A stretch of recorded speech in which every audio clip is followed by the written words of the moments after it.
या देवी सर्वभूतेषु मां सिद्धिदात्री रूपेण संस्थिता नमस्तस्यै नमस्तस्यै नमस्तस्यै नमो नमः। ओम दुम दुर्गाय नमः। शारदीय नवरात्रि की महानवमी की आप सभी को हार्दिक शुभकामनाएं। मां भगवती जगदम्बा दुर्गा की कृपा सदैव आप और आपके समस्त परिवार पर बनी रहे। नवरात्रि के 9वें दिन मां भगवती दुर्गा के 9वें स्वरूप मां सिद्धिदात्री की पूजा की जाती है और आज की वीडियो में आप सुनेंगे मां सिद्धिदात्री की कथा, पूजा विधि, आरती और क्षमा प्रार्थना। माँ दुर्गा की 9वीं शक्ति का नाम है माँ सिद्धिदात्री और जैसा कि नाम से ही पता चलता है माँ सिद्धिदात्री मतलब सिद्धियां प्रदान करने वाली देवी। तो इनकी उपासना नवरात्रि के 9वें दिन की जाती है। इस दिन शास्त्रीय विधि विधान और पूर्ण निष्ठा के साथ साधना करने वाले साधक को सभी सिद्धियों की प्राप्ति हो जाती है। सृष्टि में कुछ भी उसके लिए अगम्य नहीं रह जाता। ब्रह्मांड पर पूर्ण विजय प्राप्त करने की सामर्थ्य उसमें आ जाती है। मार्कंडेय पुराण के अनुसार अणिमा, महिमा, गरिमा, लघिमा, प्राप्ति, प्राकम्य है। मार्कंडेय पुराण के अनुसार अणिमा, महिमा, गरिमा, लघिमा, प्राप्ति, प्राकम्य, ईशित्व और वशित्व ये 8 सिद्धियां होती हैं और ये 8 सिद्धियां मां सिद्धिदात्री की कृपा से प्राप्त हो जाती हैं।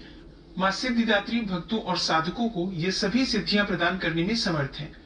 देवी पुराण के अनुसार भगवान शिव ने इनकी कृपा से ही इन सिद्धियों को प्राप्त किया था। इनकी अनुकंपा से ही भगवान शिव का आधा शरीर देवी का हुआ था। इसी कारण वे लोक में अर्धनारीश्वर नाम से प्रसिद्ध हुए थे। मां सिद्धिदात्री का रूप अत्यंत ही दिव्य है। मां का वाहन सिंह है और यह कमल पर भी आसीन होती है। इनकी 4 भुजाएं हैं। दाहिने ओर के नीचे वाले हाथ में चक्र, ऊपर वाले हाथ में गदा और बाईं ओर के नीचे वाले हाथ में शंख और ऊपर वाले हाथ में कमल का फूल है। मां सिद्धिदात्री को देवी सरस्वती का भी स्वरूप माना गया है। इन्हें बैंगनी रंग अत्यंत प्रिय होता है। शास्त्रों में तो ऐसा भी कहा गया है कि मां सिद्धिदात्री की कृपा की प्राप्ति के लिए प्रत्येक मनुष्य को प्रयत्न करना चाहिए, निरंतर प्रयत्न करना चाहिए, क्योंकि इनकी आराधना से मनुष्य को सभी प्रकार के सुखों की भी प्राप्ति होती है, सिद्धियों की भी प्राप्ति होती है और समस्त प्रकार के सुखों का भोग भोगने के बाद मोक्ष की भी प्राप्ति होती है। तो माँ दुर्गा की कृपा से हर कामना पूरी हो जाती है। इसलिए माँ सिद्धिदात्री की पूजा अत्यंत आवश्यक है। नवरात्रि के अंतिम दिन माँ सिद्धिदात्री की पूजा होती है। नवरात्रि में 8 देवियों की पूजा करने के बाद 9वें दिन अंतिम दिन माँ सिद्धिदात्री की पूजा की जाती है। तो इन सिद्धिदात्री माँ की उपासना पूर्ण कर लेने के बाद ही भक्तों और साधकों की लौकिक, पारलौकिक सभी प्रकार की कामनाओं की पूर्ति हो सकती है।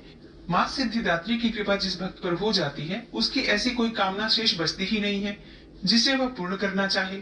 वह सभी सांसारिक इच्छाओं, आवश्यकताओं और स्पृहाओं से ऊपर उठकर मानसिक रूप से मां भगवती के दिव्य लोकों में विचरण करता हुआ उनके कृपा रस पीयूष का निरंतर पान करता हुआ विषय भोग से शून्य हो जाता है।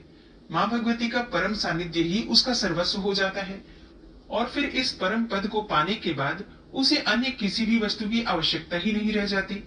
मां सिद्धिदात्री के चरणों का यह सानिध्य प्राप्त करने के लिए हमें निरंतर नियम पूर्वक मां सिद्धिदात्री की उपासना करनी चाहिए। पौराणिक कथा के अनुसार भगवान शिव ने मां सिद्धिदात्री की कठोर तपस्या करके 8 सिद्धियों को प्राप्त किया था। मां सिद्धिदात्री की अनुकंपा से ही भगवान शिव का आधा शरीर देवी का हो गया था और तभी से भगवान शिव का नाम अर्धनारीश्वर पड़ा था। पौराणिक कथा के अनुसार मां दुर्गा का ये स्वरूप सभी देवी देवताओं के तेज से प्रकट हुआ था। कथा में वर्णन है कि जब दैत्य महिषासुर के अत्याचारों से परेशान होकर सभी देवता भगवान शिव और भगवान विष्णु के पास पहुंचे, तब वहां मौजूद सभी देवता गणों से एक तेज उत्पन्न हुआ और उसी तेज से एक दिव्य शक्ति का निर्माण हुआ जिसे मां सिद्धिदात्री कहा जाता है।